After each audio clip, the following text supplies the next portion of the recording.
that is Matteo Scandi. He has arrived this September to work here at IFISC as a postdoc in topics related to quantum thermodynamics. And well, he did his master thesis in the Ludwig Maximilian University in Munich. And then his PhD in ICFO under the supervision of Tony Athin. And he defended his PhD thesis this last July on information and thermodynamics. And yeah, he's going to talk about a more classical topic today, right? So efficient information and information dynamics and so on. So I hope you enjoy the talk. So when you want. So hello everyone. For those of you who don't know me, I'm Matteo. I work mainly on quantum stuff, but since this is a interdisciplinary institute, I wanted to keep everything as classical as possible. And as a matter of fact, you will only see Markov chains here, probability distribution along the line, and maybe a bit of a introduction to what the topic will be about. This is, if it were a quantum talk, would be called quantum foundation, because there's this whole field of quantum mechanics in which people try to find some principles, usually from information theory, to justify what we see, like our mathematical framework and like the way in which we describe the world. And this talk, even if it's not quantum, follows the same spirit. So since I know that across different communities, we have different ways of talking, I'll define everything. And if you have any question, just stop me. So first, let's focus on the two main things we will talk about, that is information dynamics. Let's start with the dynamical part. And whenever we speak about dynamics, I always have in mind a Markov chain, that is a set of microstates, which are the bolts here in the graph. And whenever this is described by a probability distribution, and then it evolves in time saying, okay, you have the probability of finding yourself in the microstate I, and then basically it evolves in time with a conditional probability of saying, okay, you started from any state J, and then you jump into a state I. So this can be written in matrix form in this way, in which we introduce this matrix Aij, which has two properties. First one is all the entries are positive, are conditional probabilities, of course, they have to be positive. And the other thing is that if you sum over the rows, it will give you 1, because the probability of doing any jump, of course, has to be 1. It's like you don't exit the graph. This class of matrices are called stochastic matrices, and one of the central quantities you see when you speak about Markov chains. And the interesting thing is that you can define the same set, saying the set of all matrices that map probabilities into probabilities. By the way, whenever I speak about probability, for me, everything is discrete. So it's like we don't think about anything, like this is the quantum part in the talk, let's say. And okay, in this class of matrices, the stochastic one, there are a special set called the permutations, which the second property is the same, whereas the entries now, we restrict them to be only 0 and 1s. So if you interpret this from a probabilistic point of view, it means that the conditional probability is either 0 or certain. So those are exactly the deterministic transformation. And in fact, if you think about it from a kind of a classical point of view, like classical mechanics point of view, those are the evolutions that preserve the volume of the state of space. There's no dissipation. All the information you have is conserved along the dynamics, and you can always revert it without problems. So now we have these two sets of matrices with which we describe general evolutions, but still, from a first principle point of view, we would like, on a very fundamental level, our world to be deterministic. So you would always want to be able to reduce to a permutation and maybe like saying, okay, the probabilistic part arises from not knowing everything about your system. And in fact, this is actually doable. You can describe any stochastic matrix in this form where, okay, there's a lot of indices going on, but if you only focus on this KEL, which are the indices associated to an extra state, this has a really simple interpretation. It says that any stochastic transformation can be thought as you take your state, another state that is uncorrelated with your initial probability distribution at the beginning, and then you do a deterministic transformation on all the this initial state and the ancillary one. This creates some correlation across states and ancilla. And then what you are actually doing when you're summing here on this K is you are completely neglecting the ancilla.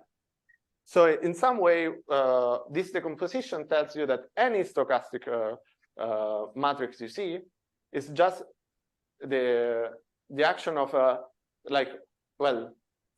the probabilistic aspect of this stochasticity only comes from the fact that you don't have full control over the dynamics. Or said in other words, that any evolution you see in the world is just the marginal of an evolution that is actually deterministic. So this picture actually allows us also to have a, this picture also allows us to introduce kind of a group structure to the dynamics, because if you have now, if you didn't trace your extra ancillary system and you continue your unitary evolution or permutation, well, it is always possible to just trace out the ancillas at different times. Then what you see is that this transformation is a stochastic transformation, and also this one is a stochastic transformation, because as we said, it's like a stochastic transformation, it can always be decomposed as you start with two things that are uncorrelated, then you evolve them deterministically, and then you throw away half of the system. So now the question is, what about this transformation?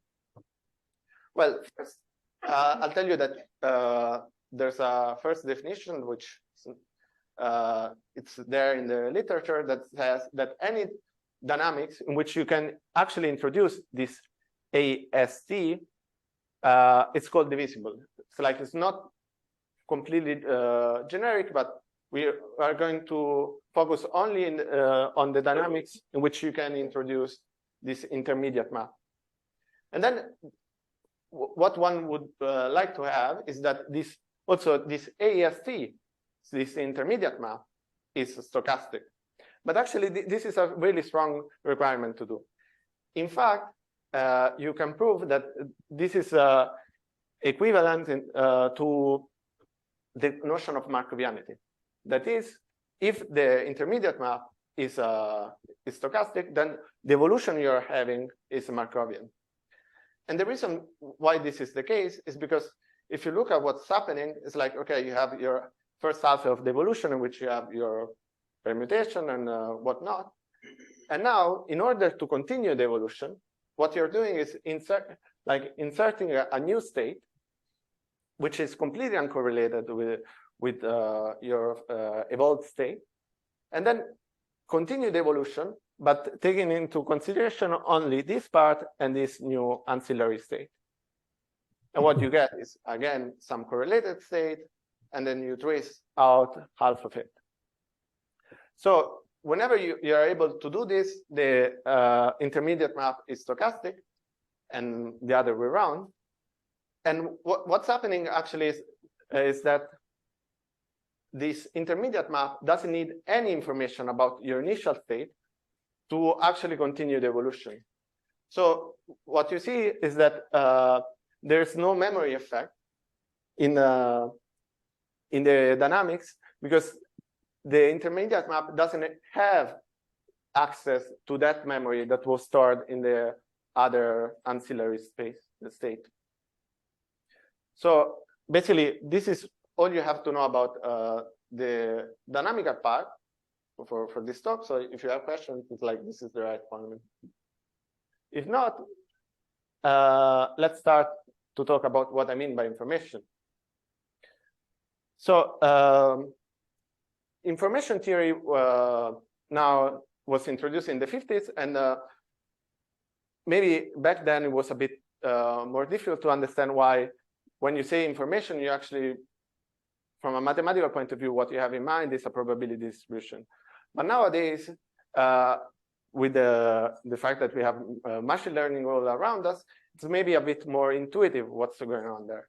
Because if you take your, for example, favorite neural network for generating pictures, and then you feed it with something you like, say the dog, and your network hasn't been trained yet, well, you will just get some random noise. But as the training goes on and on, well, at some point you will get the picture of what you want. From a mathematical point of view, this mysterious machine is not doing nothing really crazy. It's just saying, it's just approximating a probability distribution that is there somewhere. That is what we interpret semantically as the meaning of dog. And in fact, every neural network just does that. Just approximate a probability distribution, then samples from it. And the correlations that are encoded inside the probability distribution, what we semantically interpret as meaning. So, yes? What is the quantity that is distributed? For example, in this case, it's like each pixel has a probability of being of a one color, and then you interpret you interpret the probability distribution on all the pixels as what you would say is a typical example of sample from that probability distribution.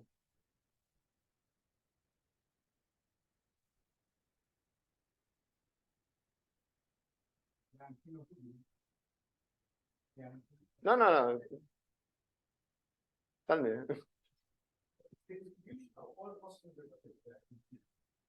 Yes. Yeah. The probability distribution is saying, okay, each pixel in this grid has a probability of being of a definite color. And then I'm moving inside the space of all probability distribution on this grid. And then I'm saying some of these probability distributions have more meaning than others.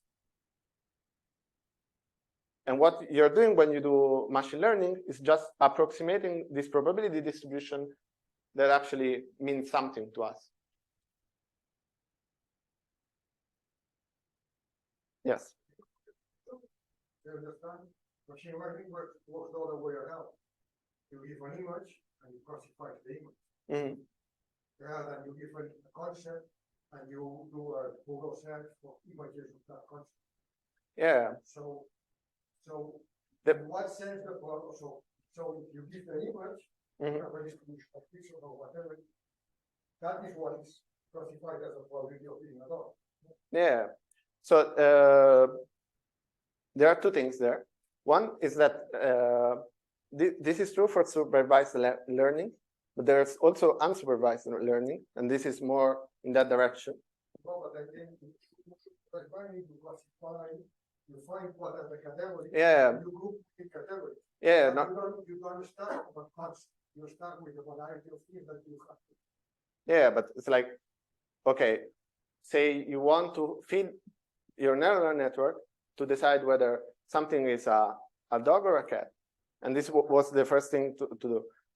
There's somewhere someone who's there to say, okay, this is a dog, this is a cat, based on what they perceive as a dog or a cat. And this is what we mean by semantic semantic content of the picture. It's like there's somewhere someone who knows what that means. And even if I give you something that is not exactly from that set of dogs or cats, you can kind of, as a human, understand which one is it. And then what you're training your neural network to do is actually reproduce the probability distribution that you have in your mind. So no, this it's more like DALL-E does, like DALL-E 2, like this generative neural networks. So in that case, you're there. You say, I want a picture of a dog having his tea with the king, and then it produces something that you would interpret as that. And that's how it works, basically. Then the probabilities that you want to talk are in which space. What are you? Okay. But you are approximating then. If you start from the concept and you use one of these generative again, then what is the division of probability and what is? Yeah, okay, I see what you mean. So there are two probabilities that you're matching. One on the space. Well, next slide will help this, because next slide is how you say that two probabilities distribution are actually similar. So this is what they do there. Because, okay, now we know that information is encoded in a probability distribution, but then the question is like, still, what does it mean to be like where this information is stored, let's say? Because, for example, we say that information has some meaning when it's not random. So you want to compare in an automatic and mathematical way a distribution to a random distribution. So the way in which you usually do this is you take your initial probability distribution, you start sampling from it, you get a string of possible outcomes, and then you want to compare it to another probability distribution.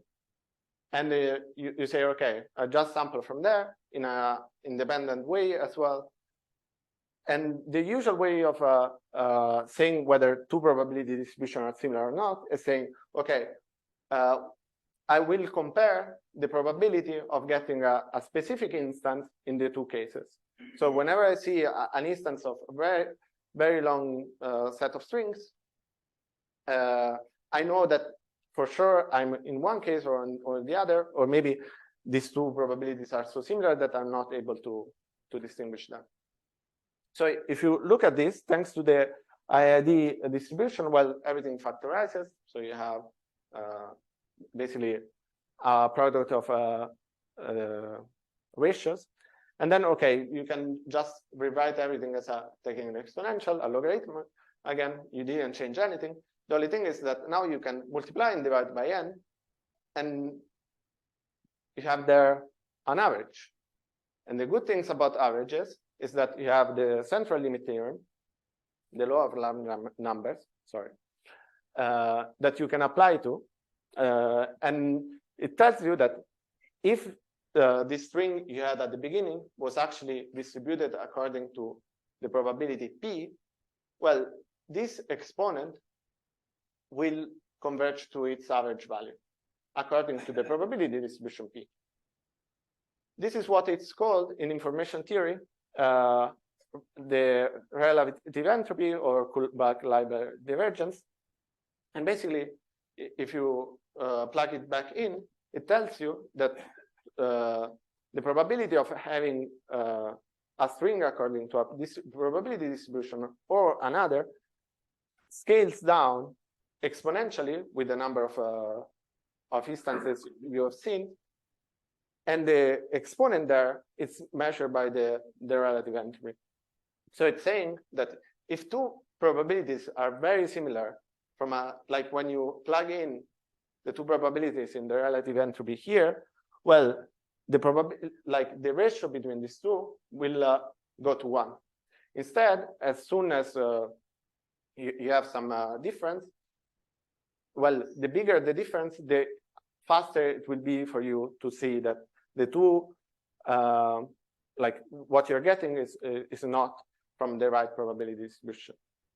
And for example, here, if we go back to the example from the generative neural network, well, if Q is just the random distribution, so it just picks every pixel and toss a coin, and well, basically saying that your probability distribution P generated by the neural network is significant, like has a little overlap measured with the relative entropy with respect to the like fully random, means that at least you're not doing anything absurd. And then eventually, what you will measure it against, your neural network, will be the Q of the like what humans think that picture means. So yes.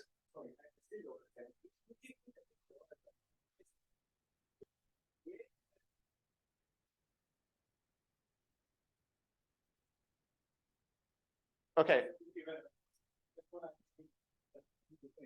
Yeah. So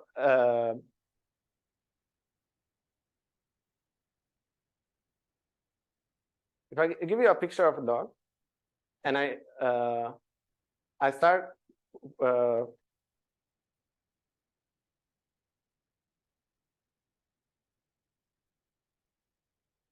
okay, maybe I'll ask it again. What do you think a neural network is doing? It's like a neural network is just saying, like, it's just approximating a probability distribution. So I can tell you in a different way. I can tell you for sure that there is a probability distribution for dogs, because that's how a neural network works.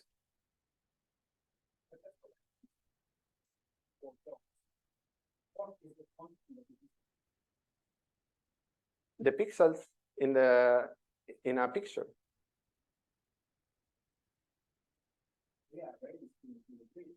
Yeah.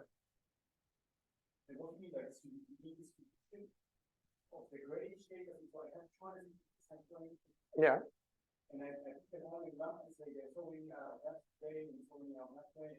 Yeah. But that's not sufficient. I can take a picture and permutate the pixels, and you can have the same distribution at all. But if you have a, yeah, exactly. I mean, what does it mean? It's like if I have the probability saying you have a vector of 2 elements, and I tell you with probability 1, you will get the vector 1, 0. And with probability 0, you will get 0, 1. And then what you are claiming is that this probability distribution is the same as saying I get a distribution, like I get the output 0, 1, because I just reshuffle the things. Of course, it's like there's a reshuffling between the two, but this like changes the probability distribution. Like eventually, there are symmetries in your space for sure. For example, if you take a picture of something meaningful, you move it across all the pixels at the same time. This will not will not bring you outside the class of the probabilities. But reshuffling just randomly, this is not a symmetry of your problem.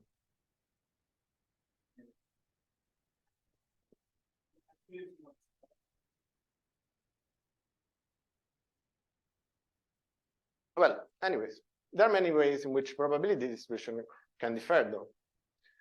For example, say you're constructing a bridge, and now your stochastic variable is the average position of the middle point of the bridge. And now you want to compare, again, in an automatic way, purely mathematical, you give it to the machine, it does it for you, these two probability distribution. One is a Gaussian, and another one is, again, a Gaussian, but with a small, like, bump very far away. Okay, the funny thing is, if you plug in these two probability distribution into the relative entropy, it will give you a value that is very close to 0, because the average, the symmetric regression at least, because the average probability sampled from P, like the average instances sampled from P are really similar to the average instances, like typical instances sampled from Q. Whereas Q has some huge, large deviations. So like sometimes, very seldomly, will give you like a value of 100 meters away from the center. Still, if you are constructing a bridge, you know that bridges come with a range of motion in which they are safe. So there's a way in which probability distribution can differ, which is not the typical behavior, but still you would be very happy to know whether you are able to tell this difference or not. For this reason, something you can do is to introduce what are called the alpha divergences that have this funny expression. The only thing you have to focus on is this quantity here. So we again get a ratio, but with an exponent alpha. So depending on the value of alpha, this will tell you how important the like extreme events are in your distribution. So for example, if you put alpha equal to 0, you get the relative entropy from before. So you are only looking at typical events. If you send alpha to infinity, you see what's the worst these two probability can differ. So it's like the worst event for one and the worst, like the farther away they can be in absolute. So of course, if you're a civil engineer, you like to have more freedom in this. And in fact, in the literature, there are many different divergences of this kind. And at some point, a mathematician called César joined the game and said, okay, let's put everything in on the same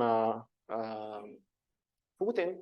And if you see all this, like if you look at the literature, all these divergences, all these contrast functions, they're called, always have the structure of an average and then a ratio. So what he said was like, okay, let's just introduce this ansatz, which is quite like basically the straightforward generalization of that, where G is any convex function, and then you require some like properties on this function.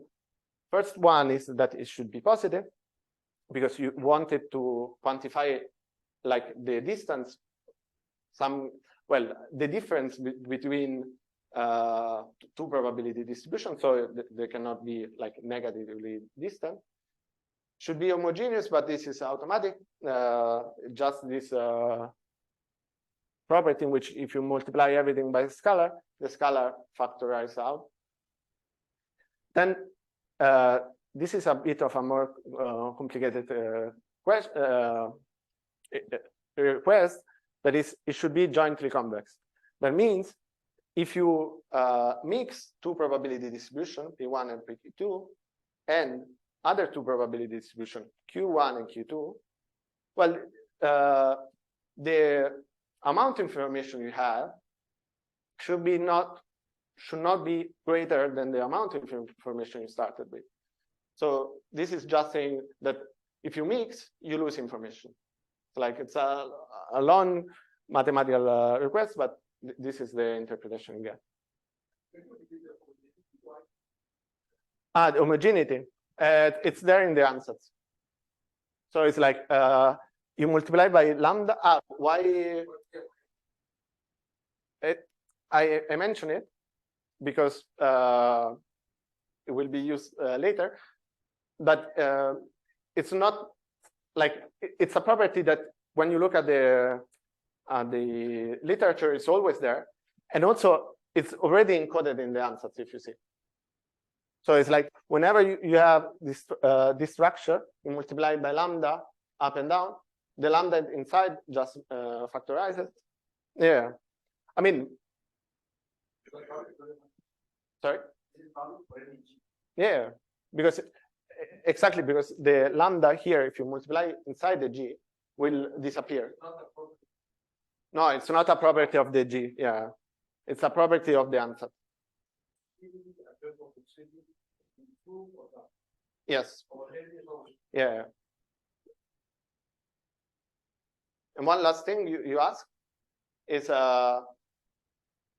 local smoothness. So you ask that there is a derivative of G. And once you ask for a derivative, let's say it's C infinity, and we're happy as well.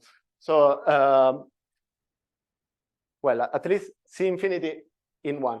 Because now that you have asked for local smoothness, what you can see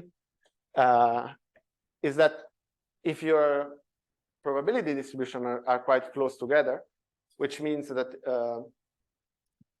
your Q is just like a small perturbation away from your P, there's an interesting phenomenon happening. That is, all this huge family of different contrast functions just collapse into a single quantity, that is this sum here, which we can also write in a matrix form in the following way.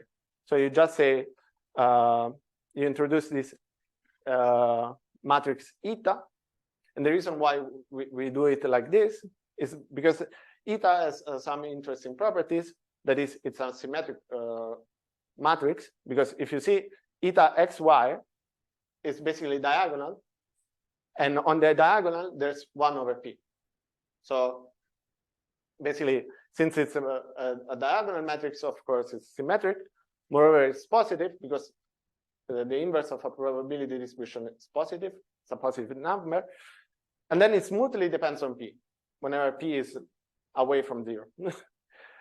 And these properties are interesting from a mathematical point of view, because these are the defining properties of a metric. So doing this expansion, we see two things. One is that we started with many different ways of quantifying the amount of information that was there in a probability distribution. But when you look at probability distribution that are close by together, all these things are described by the same quantity. And this quantity, on top of that, is a metric.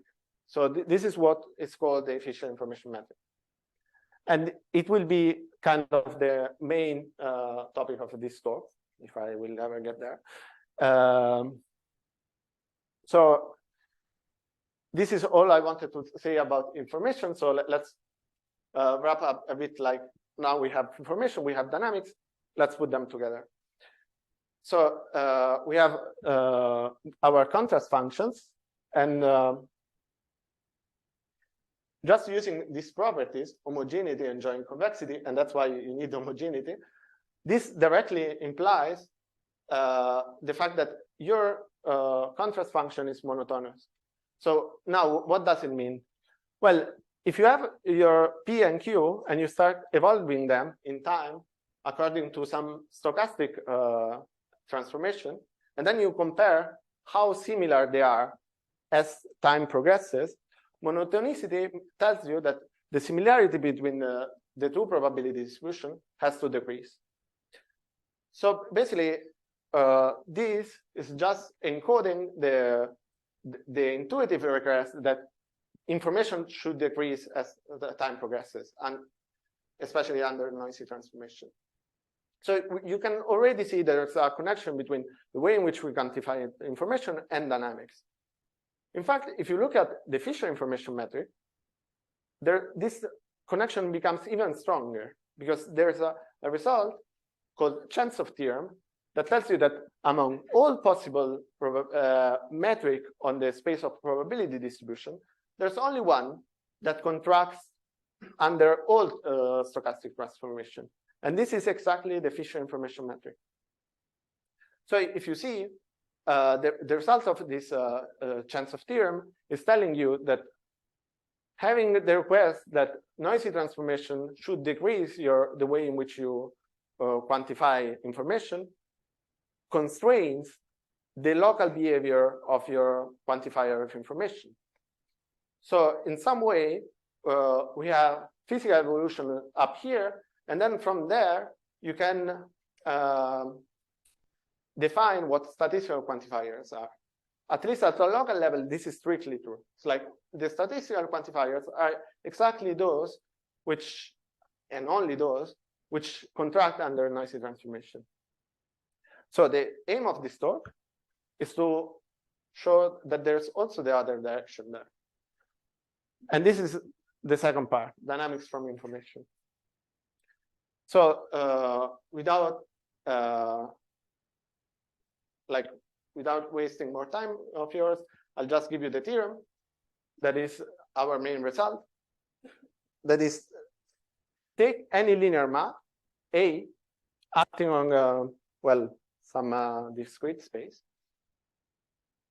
And you require two things. First, it should map at least one positive vector into another positive vector. And then it should contract the Fisher metric on all the all the vectors that are mapped into positive vectors. So what we mean by that is like you take your space of probability distribution on the left, you map it with the A, you can have something like this. But then if you only focus on the darker blue part, this part here, there you see that the Fisher information decreases, it becomes smaller than what you started with. Then if only these two requests are true, you see that actually the image of A is completely contained. So what we saw at the beginning was not true. The actual picture is this one.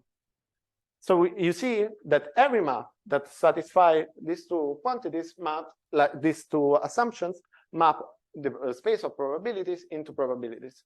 At the beginning of the talk, if you remember, there was another way of describing what stochastic matrices are. Stochastic matrices are exactly those, the one which map probabilities into probabilities. So in some way, we see that asking for Fisher contractivity, you automatically get the fact that A has to be a stochastic matrix, has to be physical in some sense. Moreover, we have a corollary that says, okay, who cares about Fisher information? Just look at the relative entropy that is I don't know in other communities, but at least in quantum information, it's the only thing you look at. Even there, if the relative entropy contracts, then you have the physicality of your evolution. So this theorem tells you that the arrow that goes from physical evolution to statistical quantifier can actually go the other way as well.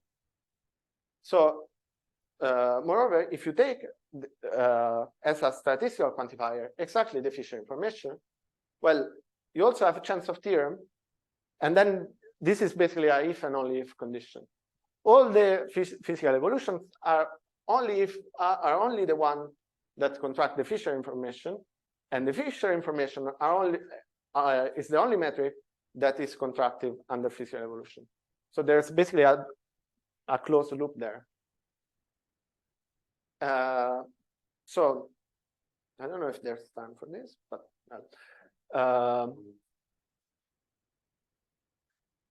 so well, it's a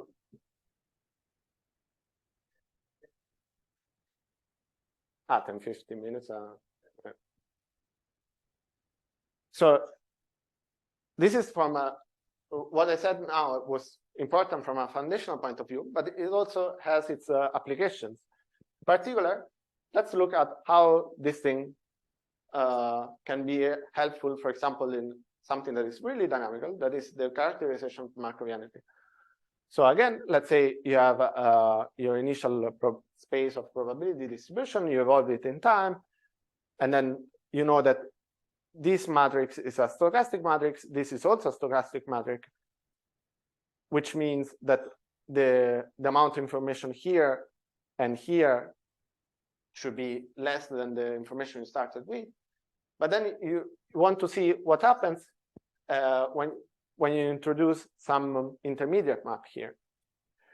So by definition, if you now apply AST to AT here, by definition, you have this quantity here. So now the question is, how does this quantity here relate to this other one? Well, Markovianity tells you that AST is a stochastic. For stochastic matrices, this thing is contractive. So basically, you have that Markovianity directly implies the fact that you have your contrast function, like the amount of information you have, decreasing in time. So in particular, if your evolution is continuous, like it's Markovian for every time division, another way of putting it is that if you take the derivative of the amount of information in your system as the time progresses, will be always negative. There's always a flow of information out of your system. Moreover, we can now use theorem 1. In that case, it tells you that monotonic contractivity implies Markovianity. So it tells you that if you, not only this condition you had here is a necessary condition when you have Markovianity, it's also sufficient. Whenever you see this happening, then you know that your evolution is Markovian. So yeah, if you see, Markovianity and monotonicity are just reversed.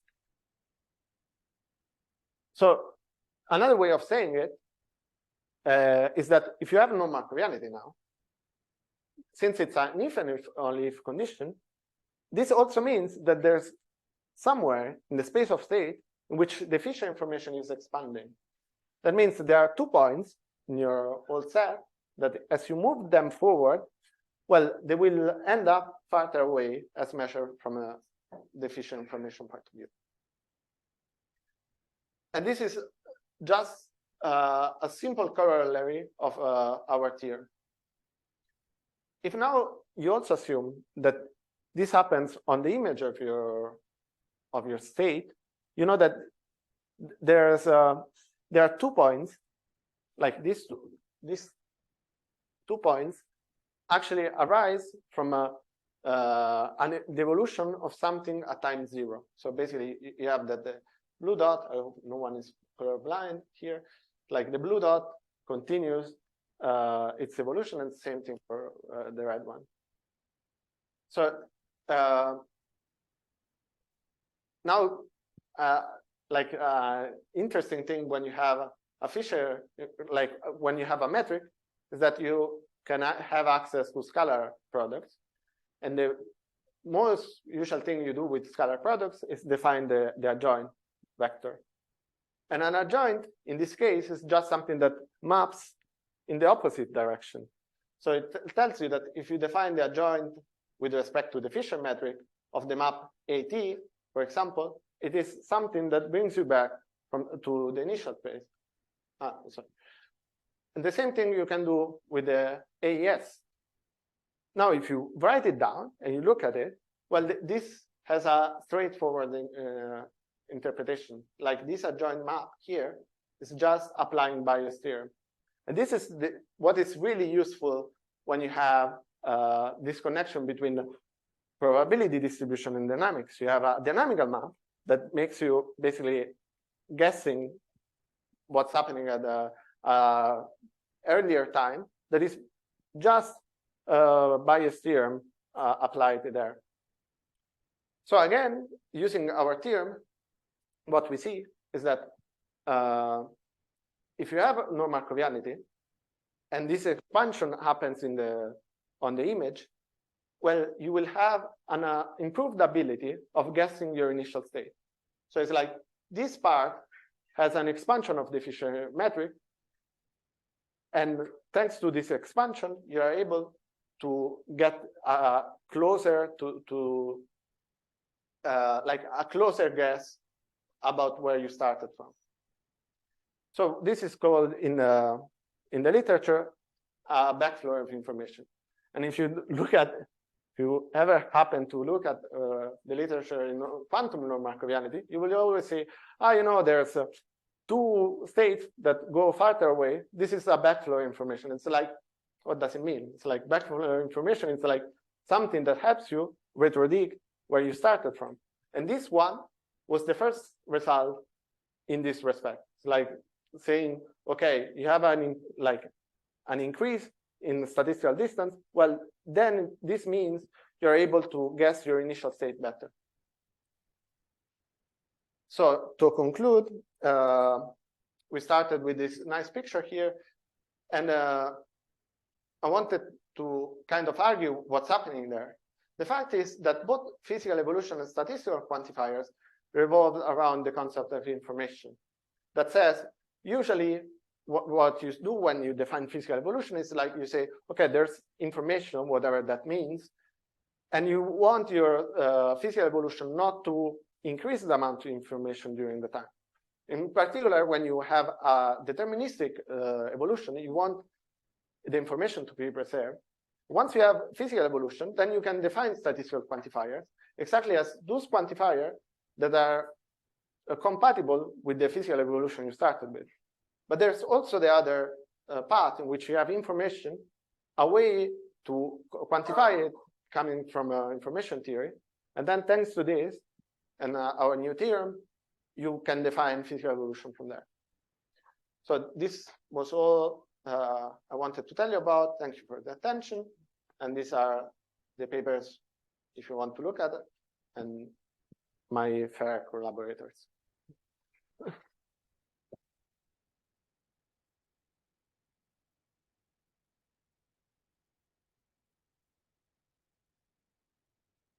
Okay, is there any question in the audience?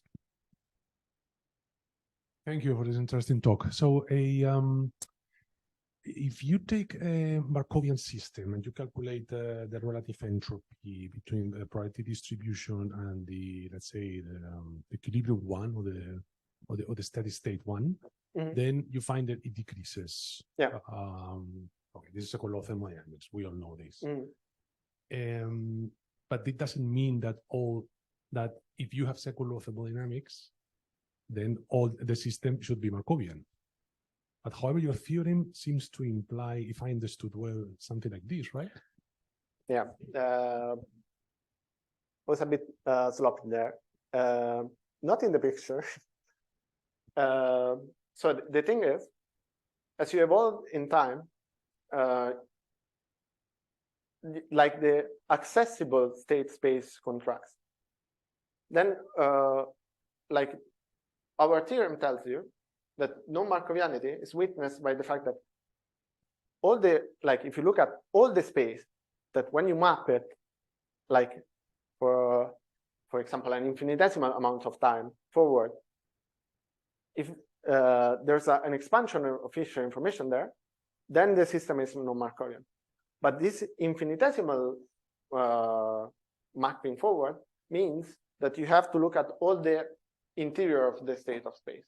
Because if you only map for an infinitesimal amount of time, there's no way in which you're like going out of the probability simplex. So in particular, what happens is that if you look now only at the accessible probability distributions that are basically here, the blue blob, there might be that on that accessible part, all the probabilities just get closer together with the according to Fisher information.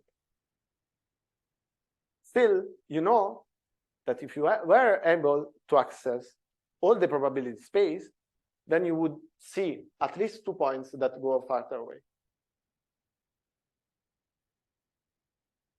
What is the connection with the second law?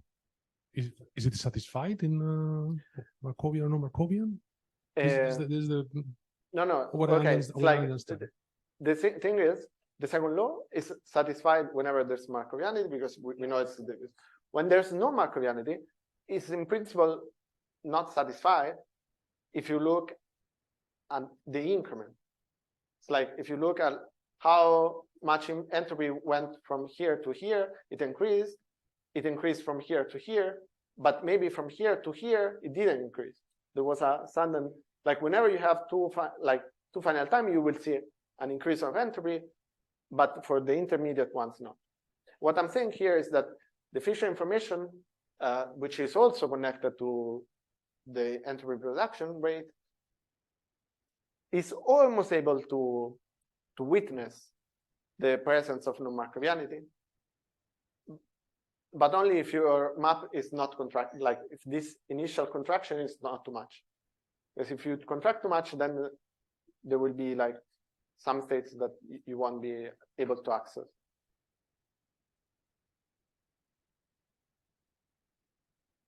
Yes, on the same line, I would say that the second law is always verified. No, that the point is that the derivative of the entropy production is not necessarily positive, only for Markovian dynamics. Is there any other question in the audience?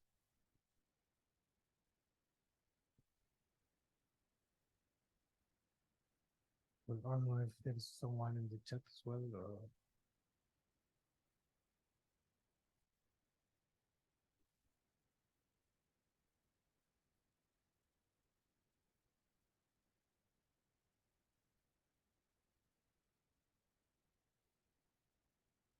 Okay. So well, so then I would like to ask you if you can explain a little bit more the part of the retrodiction. It was not completely clear to me. Yeah. Okay. So you said that if you see an expansion in the Fisher information at some point of the dynamics, then you will be able to repredict better the initial state. Yeah. Was this known or? So okay. So whenever you use bias, there's a prior state. So in fact, if you see, I'm retrodicting only the red blob, not the blue one. I'm taking the blue one to be my prior, and this blue one is the P that goes here. So basically, what you see is that bias theorem gives you kind of a way saying, okay, I know for certain this is my best state. I want to be able, like if I'm there, I want to be able to guess that I was there at the previous time. And then you say, like you use bias theorem at all times, saying that, well, basically you take everything that is close to it and you map it back. And this is in principle independent from Fisher information. Still, the connection is that if you do this with the scalar product coming from the Fisher, then this one is the bias theorem. It's like the channel that comes from bias theorem. And the fact that this scalar product contracts also means, when the evolution is Markovian, also means that your ability to retrodict contracts. And basically, it's like this one is maybe among the results is the nicest from a mathematical point of view, because it's really 2 lines of proof. Once you see it written, you're like, of course. Okay. Yeah. I don't know if there is no other question in the audience. Go ahead. Your theory, you have one for right? Yeah, corollary. Yeah. Yeah, can you go back to that, because you had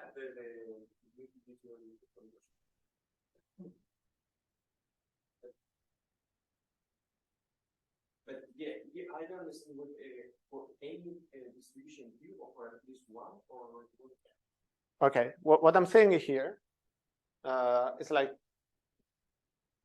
the relative entropy is defined only between probability vectors, or say positive vectors, because you are taking a logarithm. So what I'm saying is, you take any P and Q, that when you map it, you have that AP and AQ are inside of this, like are probability vectors. Let's say I'm allowing for something like this, but then I'm only checking the condition that the relative entropy contracts only on this part. Because it's like a minimal assumption. If you don't write it down, you're not able even to define the left hand side and the right hand side. So and also, if you want, also the first assumption is minimal as well. It just tells you that you map it and there's an intersection between the image and the space of state. You just need an intersection in order to define what the Fisher information is or relative entropy is. Once you have that, then you basically run you check all this blue part, and then that's it. So yeah, it's like here it's and also it's a corollary, because if P and Q are close by together, you expand to the Fisher. So you're checking just with more, checking with more probability distribution. Of course, if it was true in one case, will be true again as well.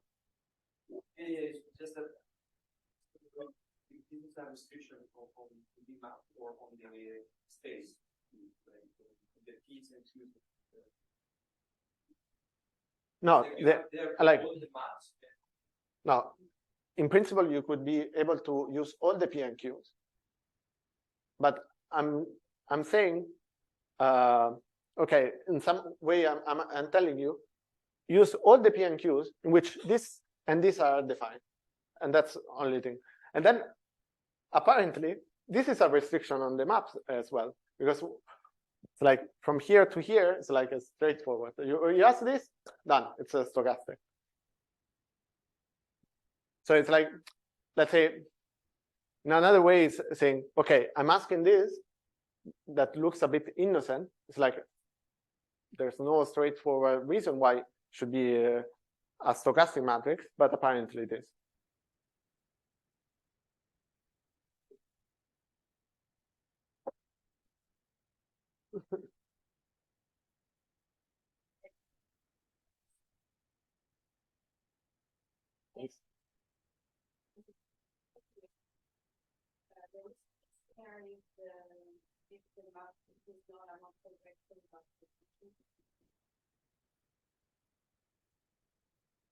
This is a really tricky question for me, because for all of you who don't do quantum information, the nice thing of quantum information is that you're able to completely forget about the fact that there are continuous things. Like you just look at discrete variables, everything is super nice. So I'm not 100% sure. So like if you look at the proof, it's simple enough that I think it could be generalized. I can tell you though that the Chen-Soft theorem that basically tells you like the forward direction that says the Fisher information is the only one, blah blah blah. That one is valid also for continuous, like for functions. So I guess since this one is like also the proof is basically the proof only uses the fact that the Fisher information is bounded whenever you look at the interior of the space of space, state of space, space of state. And this is true also for functions. So I would say I didn't do it. I feel very scared in saying it out loud, but it should hold. But one should sit down and check it, because it's like when you go to continuous things, it's like everything explodes.